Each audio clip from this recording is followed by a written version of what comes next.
अस्सलाम वालेकुम, welcome to pocket of talent. और जैसा कि आप जानते हैं कि गर्मियां हैं, गर्मियों में आम केरी बहुत ज़्यादा कसरत से बाज़ार में दिख रही है। तो क्यों ना केरी का मुरब्बा बनाया जाए और आपके साथ भी शेयर किया जाए। तो शुरू करते हैं। बिस्मिल्लाहिर्रहमानिर्रहीम। यहाँ पर मैंने 1 केजी जो है केरी ले ली है।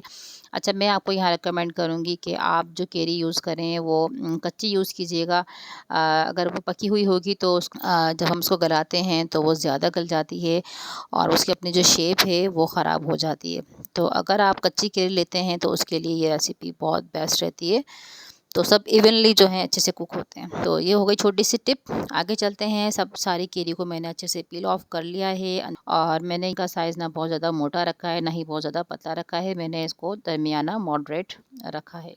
तो जी जनाब, अब आपने क्या करना है, अपने एक पैन में पानी रख लेना है और उस पानी में अब हमने क्या करना है, अपनी केरी को डालना है।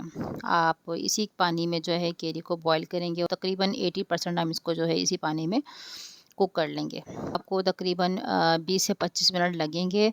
दरमियानी आँच पे इसको पकाइएगा और इसके बाद आप चेक कर लीजिएगा कि हमारी केरी है अच्छे से जो है वो टेंडर हो गई है या नहीं।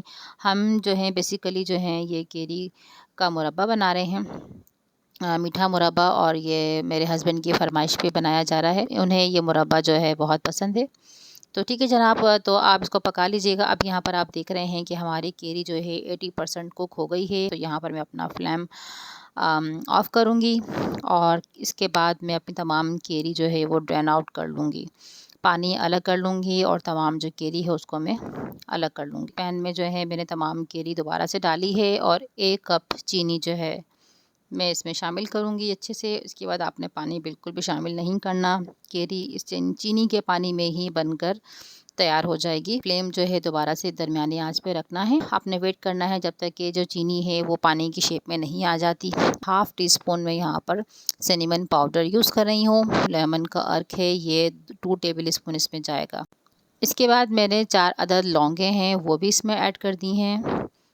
इसका भी फ्लेवर हमें केरी में मिलेगा। और इसके बाद हाफ़ टी स्पून जो है इसमें इलायची का पाउडर जाएगा।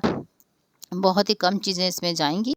इसके बाद आप अच्छे से मिक्सिंग करते रहिए ताकि जो तमाम हम स्पाइसेस डाल रहे हैं वो अच्छे से इसमें इन्फ्यूज़ हो जाए।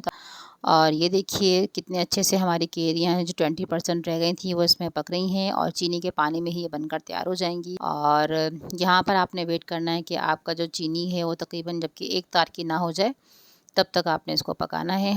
और यहाँ पर आप चेक करते रहिएगा, बार बार स्पून से आप चीनी को हाथ लगाइएगा। और वैसे ख़ुद ही पता चल जाता है कि पानी खुश्क होने लग जाता है चीनी का। और एक गाढ़ा सा जो है आपको इसका पेस्ट जब तैयार हो जाएगा तो आप इसको फ्लेम ऑफ कर दीजिएगा। और ये भी तरीका है एक, अदरवाइज़ वरना आप एक तार जो है देख लीजिएगा कि चीनी का एक तार अगर तैयार हो जाता है तो ये भी एक इशारा है कि हमारा जो कुकिंग प्रोसेस है वो डन हो गया है। इस स्टेज पर मैं सारे स्पाइसेस रिमूव कर दूँगी।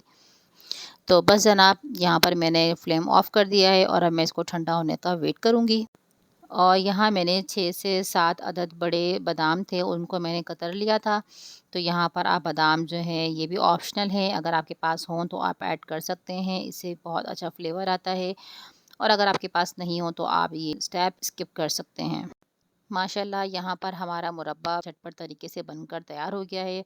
और अब मैं इसको एक एयर टाइट कंटेनर में कन्वर्ट कर रही हूँ ताकि जो है ये फ्रीज़ रहे, लॉन्ग टर्म तक के लिए चल सकता है। इसको तकरीबन मैं 20 से 25 दिन के दरमियान यूज़ कर लूँगी। इस स्टेज पर अगर आपको मेरी रेसिपी थोड़ी बहुत भी पसंद आती है तो एप्रिसिएशन के लिए ज़रूर लाइक कीजिएगा और सब्सक्राइब कीजिएगा और मुझे अपने दुआ में ज़रूर याद रखिएगा। मिलूँगी फिर एक नई रेसिपी के साथ, जब तक के लिए अल्लाह नेगेबान।